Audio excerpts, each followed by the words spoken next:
नमस्कार। हमारी पौराणिक कथाओं में ना कुछ कहानियां सिर्फ किस्से नहीं होती, वो तो जिंदगी के गहरे सबक सिखाती हैं। आज हम एक ऐसी ही कहानी में उतरेंगे। तपस्या, इंतजार और आखिरकार मुक्ति की एक असाधारण गाथा। सोचिए, एक ऐसा शाप जो किसी को जीते जी पत्थर बना दे। और यहीं से शुरू होता है हजारों साल का एक लंबा खामोश इंतजार।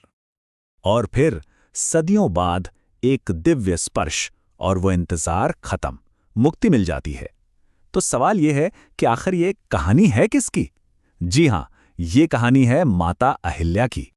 तो आइए माता अहिल्या के इस कहानी में थोड़ा और गहराई से उतरते हैं, समझते हैं कि वो कौन थी और उनकी एक गाथा आज भी हमारे लिए इतनी जरूरी क्यों है। तो कौन थी माता अहिल्या? वो थी महान ऋषि गौतम की पत्नी। लेकिन उनकी पहचान सिर्फ इतनी नहीं थी। वो अपने सौंदर्य के लिए तो जानी ही जाती थीं, पर उससे भी कहीं ज्यादा अपनी गहरी भक्ति, अपनी पवित्रता और अपने तपस्वी जीवन के लिए।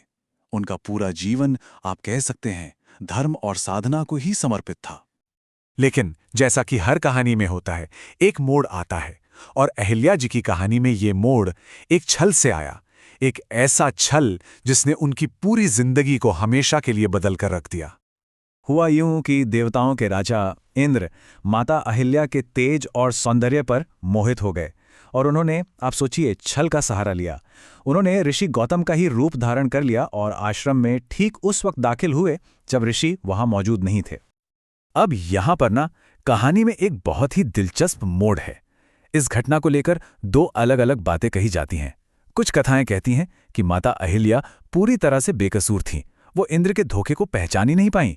लेकिन वहीं दूसरी तरफ कुछ और मान्यताएं भी हैं जो ये कहती हैं कि उन्होंने इंद्र को पहचान तो लिया था, पर शायद देवताओं के राजा के डर से या फिर इसे किसी दैवी इच्छा का हिस्सा मानकर वो चुप रह गई।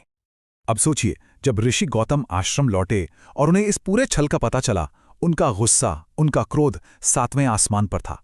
और उसी क्रोध में उन्होंने 3 शाप दिए। पहला शाप इंद्र को, उनके अपराध की सजा। और दूसरा शाप माता अहिल्या को कि वो एक पत्थर की शिला बन जाएंगी जो किसी को दिखाई नहीं देगी। लेकिन देखिए, इसी शाप में उन्होंने मुक्ति का रास्ता भी बता दिया कि उनका उद्धार सिर्फ और सिर्फ श्री राम के चरणों के स्पर्श से ही हो पाएगा। और ये बात समझना बहुत जरूरी है कि ये सिर्फ एक सजा नहीं थी, ये एक बहुत गहरी आध्यात्मिक यात्रा की शुरुआत थी। मतलब ऋषि गौतम के शाप में ही अहिल्या के उद्धार का रास्ता भी छिपा हुआ था। तो इस शाप के बाद माता अहिल्या की जिंदगी का सबसे लंबा, सबसे मुश्किल दौर शुरू हुआ, उनके तपस्या का दौर। हजारों साल, सोचकर भी रोंगटे खड़े हो जाते हैं ना। एक ही जगह पर, एक पत्थर के रूप में, एक ऐसी प्रतीक्षा जिसका कोई अंत नजर नहीं आता। और ये जानना बहुत जरूरी है कि वो कोई बेजान पत्थर नहीं थीं। नहीं, उस पत्थर के रूप में भी उनकी चेतना, उनका मन पूरी तरह से जागृत था। वो लगातार तपस्या कर रही थीं, पश्चाताप कर रही थीं। और उनके मन में बस एक ही उम्मीद थी, एक ही आस थी, श्री राम का आगमन। और फिर युगों के इंतजार के बाद आखिरकार वो पल आया जिसका जिक्र ऋषि गौतम के शाप में था। ये वो समय था जब भगवान श्री राम अपने भाई लक्ष्मण के साथ ऋषि विश्वामित्र के संग जनकपुरी जा रहे थे। रास्ते में वो उसी वीरान आश्रम से गुजरे। तब ऋषि विश्वामित्र ने उन्हें अहिल्या की पूरी कहानी सुनाई और बताया कि उनकी मुक्ति सिर्फ श्रीराम के हाथों ही लिखी है। श्रीराम ने ऋषि की बात सुनी और उस पत्थर की शिला की तरफ बढ़े। और फिर वो ऐतिहासिक पल आया। जैसे ही श्रीराम के चरणों ने उस पत्थर को छुआ, एक चमत्कार हुआ। वो शिला टूट गई और उसमें से माता अहिल्या अपने उसी तेजस्वी दिव्य रूप में प्रकट हुई। कहते हैं कि उस पल देवता भी आकाश से फूलों की वर्षा करने लगे थे। श्रीराम को प्रणाम करने के बाद माता अहिल्या की तपस्या पूरी हुई। कुछ समय बाद ऋषि गौतम भी वहां वापस आए और उन्होंने अपनी पत्नी को फिर से पूरे सम्मान के साथ स्वीकार कर लिया। और इस तरह वो वीरान आश्रम एक बार फिर से जीवंत हो उठा। तो इस पूरी कहानी का मतलब क्या है?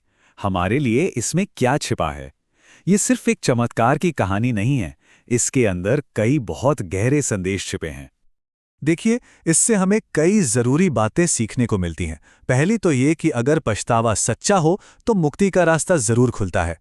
दूसरी ये कि भगवान की कृपा से कोई भी हमेशा के लिए गिरा हुआ नहीं रहता, उद्धार सबका संभव है।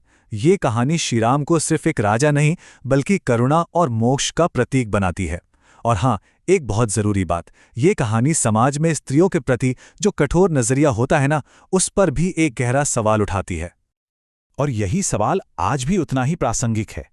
ये कहानी हमें सोचने पर मजबूर करती है कि कैसे एक भूल या धोखे का शिकार होने पर भी समाज महिलाओं को इतनी कठोर सजा दे देता है। ये हजारों साल पुरानी कथा आज के समय में महिलाओं पर लगाए जाने वाले सामाजिक फैसलों के बारे में हमें क्या सिखाती है? ये एक ऐसा सवाल है जिस पर हम सबको सोचना चाहिए।